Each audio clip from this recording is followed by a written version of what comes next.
बाबा Shivnath Singh Chauhan colonel साहब नहीं है, लेकिन हमारे भिंडो भैया ये सेना तो है। वही परीक्षित जी कहते हैं, मूर्ख तूने क्या समझ लिया, हाथी कितना दुबला हो जाएगा फिर भी उसका अपना अस्तित्व रहेगा, उसको कोई नहीं समाप्त कर पाएगा। इसलिए तुमने ये मूर्खता का जो काम किया उचित नहीं है। गौ ब्राह्मण सेवा करने को, गौ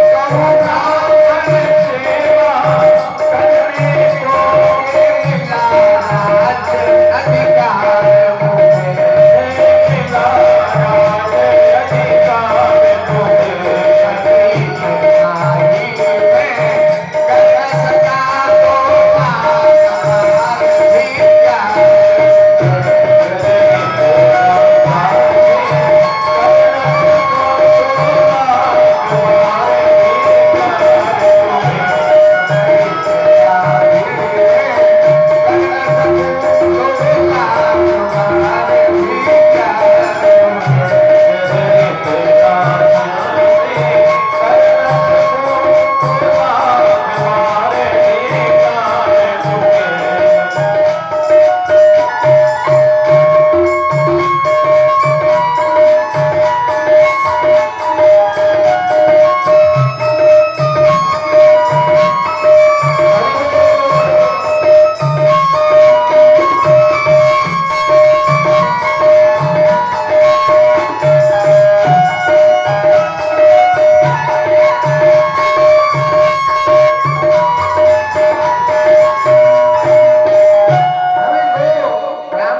सेवा करने को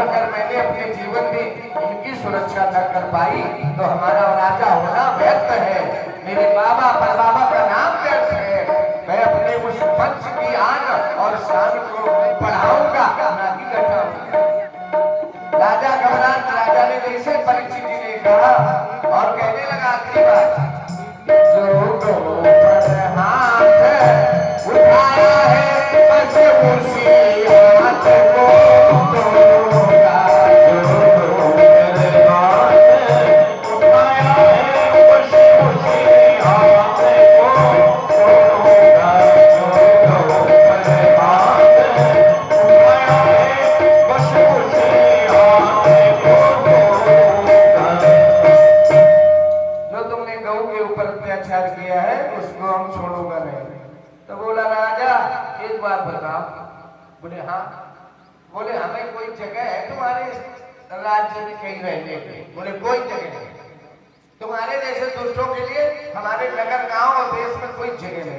मुझे आई मैं कर सका तो आकार भिक्षा। राजा का मतलब पूरा अच्छा विरोधी अपना पार्टी का कोई नहीं है। अगर पद मिल गया तो वो सब उसके हैं, इसलिए तुम्हें हमें कहीं ना कहीं स्थान तो देना ही पड़ेगा। अब राजा बोले क्या करें, फंस के चक्कर में, समय है और कलयुग का समय टाइम है, और टाइम में जिसका होता है तो वो अपने आप बोलता है, उसको कोई रोक नहीं सकता। राजा ने कहा हाँ, हमारे नजर में कुछ स्थान है जहां पर मेरा कोई अधिकार नहीं है। क्या दे रहा भैया?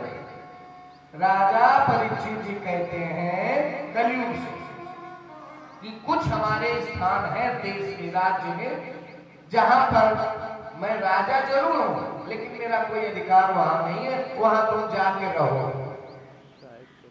अब वो 4 स्थान है।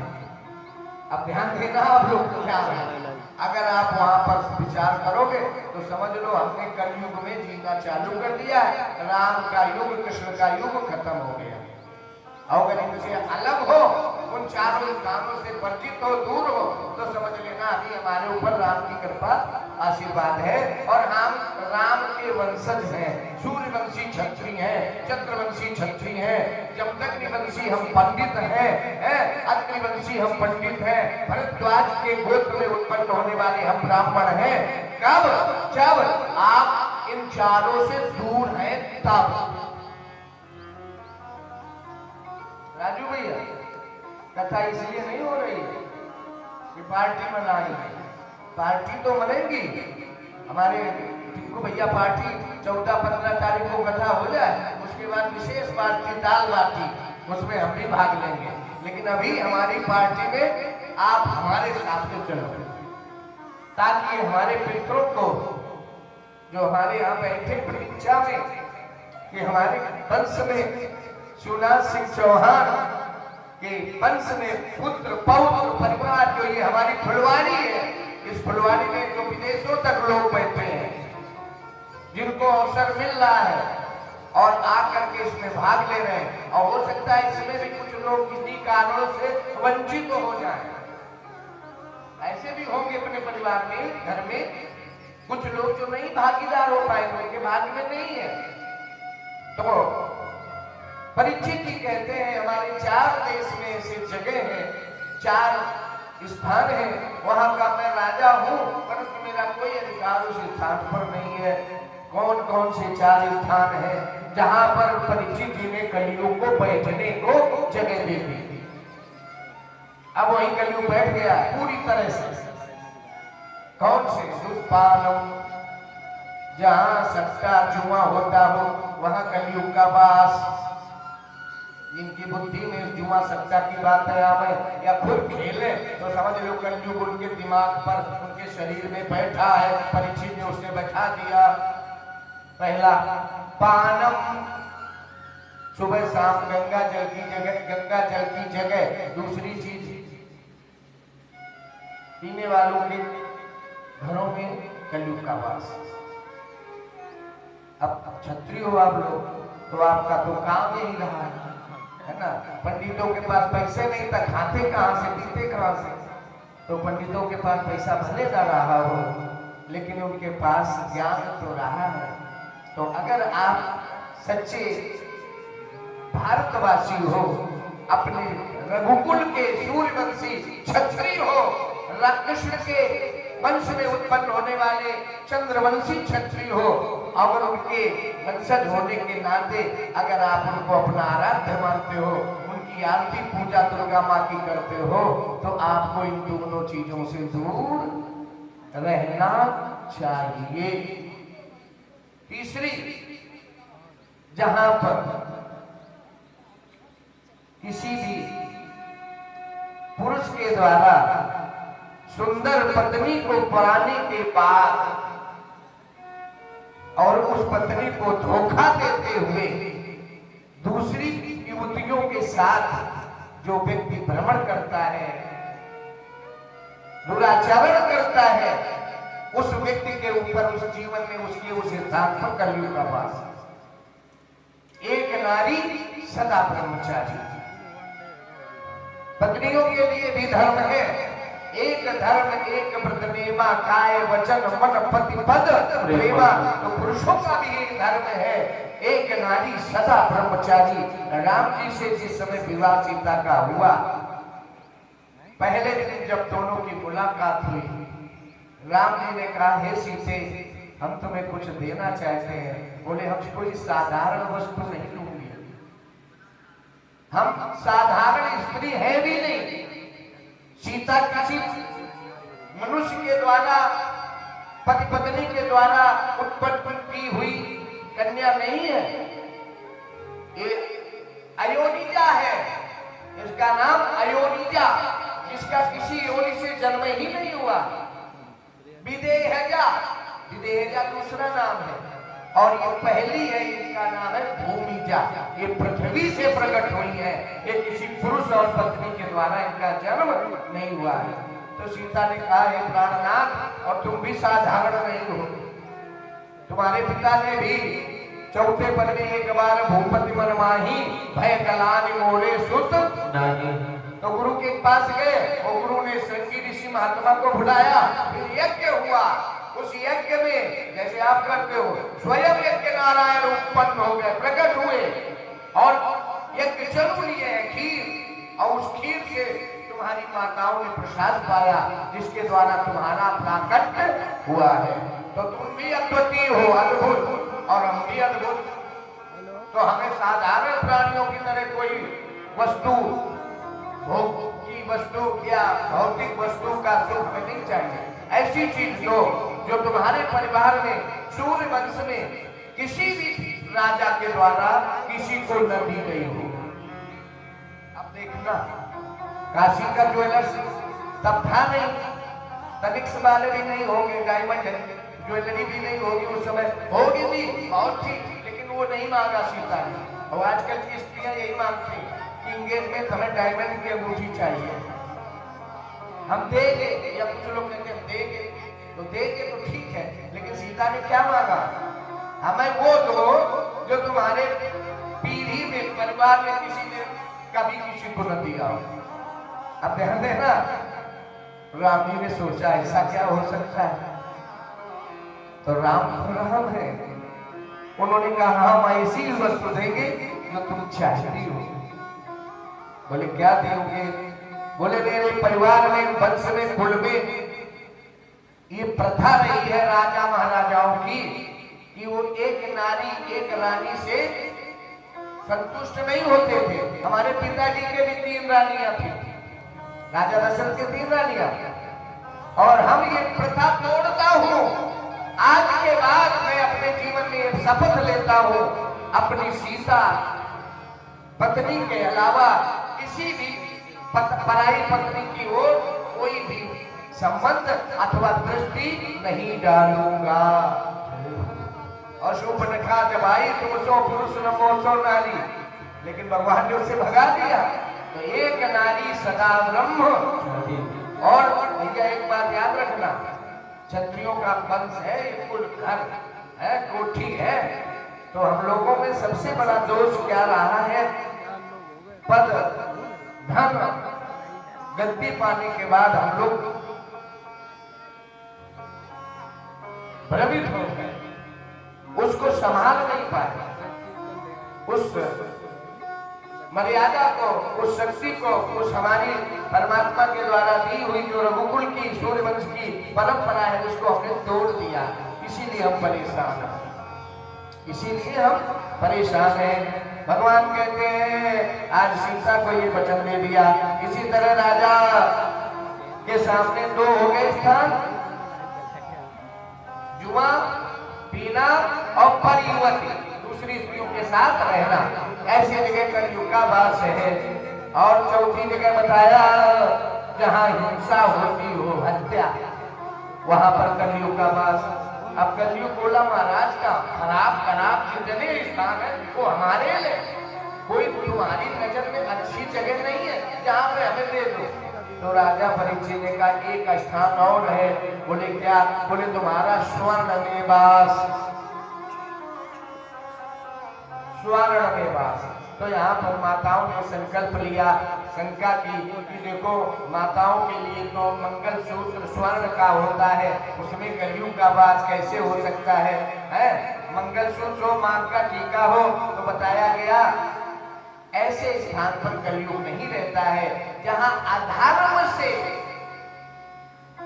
अर्जित धन का आवश्यकता से अधिक अर्जन किया जाए, दूसरे का हक मारा जाए, हिंसा की जाए, अपना स्वतः स्वांतः सुख और अपनी समृद्धि के लिए पाप के द्वारा, अधर्म के द्वारा, दुराचरण के द्वारा धन अर्जित करके स्वर्ण संग्रहित किया जाए, उस स्थान पर कलयुग का वास है। और परिश्रम से जहाँ धन आवे उस स्थान पे माताओं के दिव्य आभूषणों में कलयुग का वास नहीं है।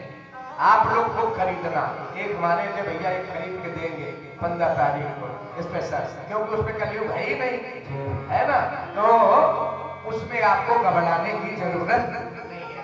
ये 4-5 स्थान हो गए। राजा परीक्षित जी ने जैसे कहा कलयुग का काम पूरा हो गया, उसने परिक्रमा करी और कहा प्रभु बस अब आपकी जय हो, राजा परीक्षित की जय हो, और चला गया।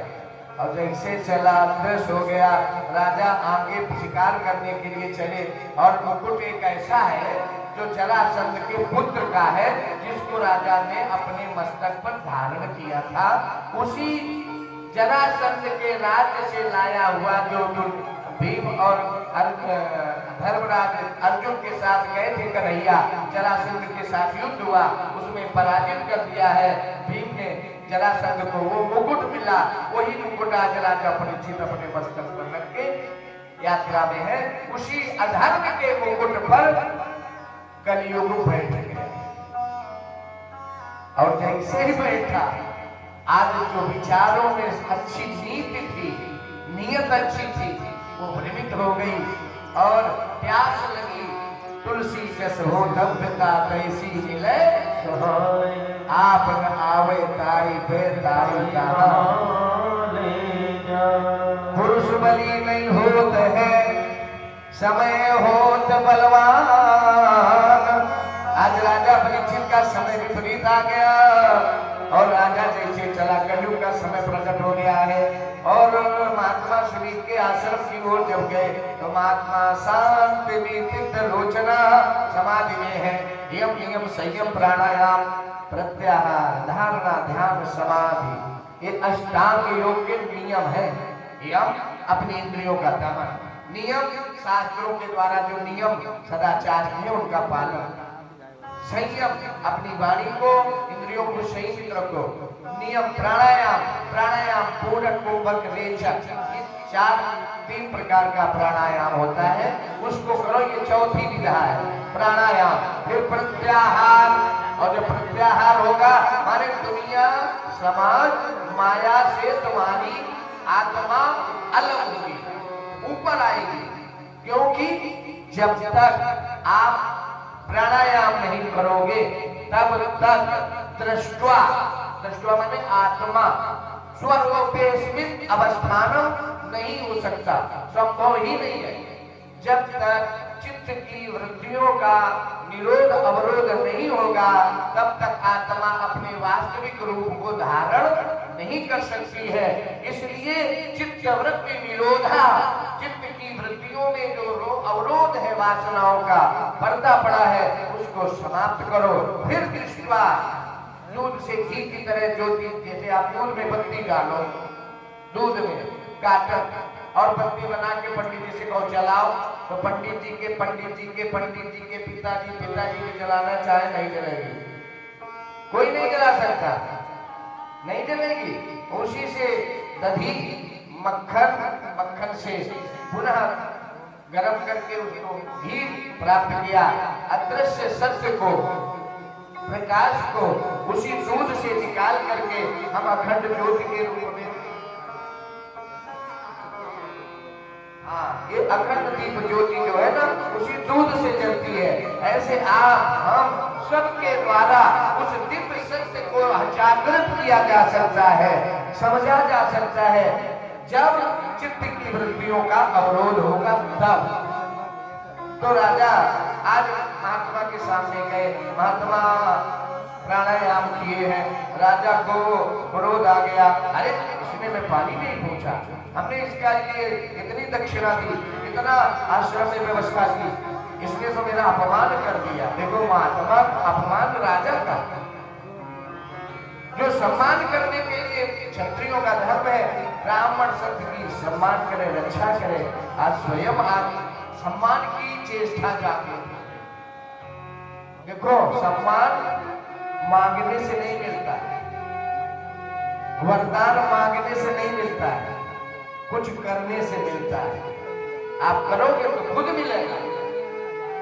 कुछ पाने के लिए कुछ त्यागना पड़ता है, कुछ करना पड़ता है। अगर फसल अच्छी पैदा करनी है तो आपको बीज अच्छा बोना पड़ेगा। विद्यालय का नाम सुंदर अपने प्रदेश में, देश में, जिले में रखना है तो आपको अपने पास ये ना सोचो कि अब चल रहा तो चल रहा, अरे पापा ने बना दिया, चला दिया, तो उसको मेंटेन करना। वो अकेले थे एक, और उन्होंने इतनी व्यवस्था, पंचायत भवन कितने काम है सब करा दिए, और तुम 25 लोग कम से कम होंगे, उसको नहीं मेंटेन कर पा रहे। ये हमारा दुर्भाग्य है, आपका दुर्भाग्य, सबका दुर्भाग्य कि जो अपने माता पिता का सम्मान प्रतिष्ठा हमारे नगर गांव क्षेत्र और जिले में थी, उसको बढ़ाने की बजाय हम घटा रहे हैं। तो ये हमारा अपमान है, उनका तो कोई अपमान है, वो तो करके चले गए। उनका नाम जब तक विद्यालय है, एक ईंट रहेगी, भारतवर्ष रहेगा, विद्यालय रहेगा।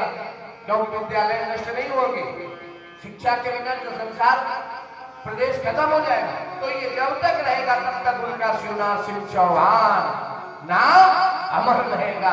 हमें लोग भूल जाएंगे, पंडित जी को भूल जाएंगे, आपको को भूल जाएंगे। आधे लोग अभी नहीं जानते होंगे गांव में, कुछ लोग जानते हैं, सब लोग नहीं जानते ना, उनको क्या जानते हैं, है ना। राजू भैया को जो लोग यहाँ रहते हैं उनको लोग जानते हैं, जब हम आएंगे तभी तो लोग जानेंगे। तो कहने का मतलब अपनी जन्मभूमि आप सेवानिवृत्त हो गए हो तो मेरा एक निवेदन है व्यासपीठ से। और ये पिताजी बाबा हमारे कह रहे हैं, अम्मा क्या कह रही है कि ये हमारे बाबा का जो विरासत है इसे हमें कुछ भी करना पड़े, क्योंकि जन्मभूमि से बढ़ करके पिता की जन्मभूमि हो, बाबा की जन्मभूमि हो, उससे बढ़ के कोई कुंठ भी नहीं होता। राजू भैया, राम आए अयोध्या, अयोध्या में क्या कहा है? अवध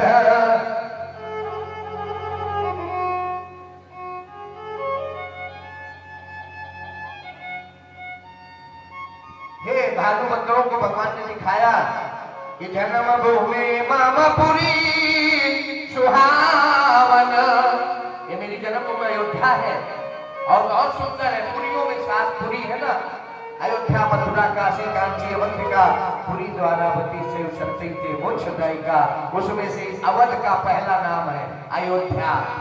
मथुरा दूसरा है, पहला नाम अयोध्या, और हमारा रंजीतपुर है कि नहीं? अयोध्या भगवान कहते हैं जन्म भूमि मामपुरी सुहावन। सुहावन है क्यों? इसलिए उत्तर दिशा है सरयू, और तुम्हारे यहाँ क्या है उत्तर में? पहले तालाब का पवन तले बैठ गया, वहां भी विशेषता, यहाँ भी विशेषता। ये साधारण धाम नहीं है, लोग गांव के भले न जाने समझे, लेकिन देश में इसका नाम है। तो तुम वहां अयोध्या में सरयू है, तो आपके बगल में उत्तर की दिशा में पवन तनय आश्रम है, बाबा जी का स्थान, सिद्ध स्थान। शोभन सरकार आपकी में बैठे, बताइए भारत सरकार के बाद अगर कोई सरकार हुई है तो शोभन सरकार, और बगिया में बैठ गए। ये तपोभूमि है, ये साधारण भूमि नहीं है ना। इसलिए आज हमारी भूमि, जन्मभूमि बहुत उत्तम है, हम धन्य भागी हैं। क्यों?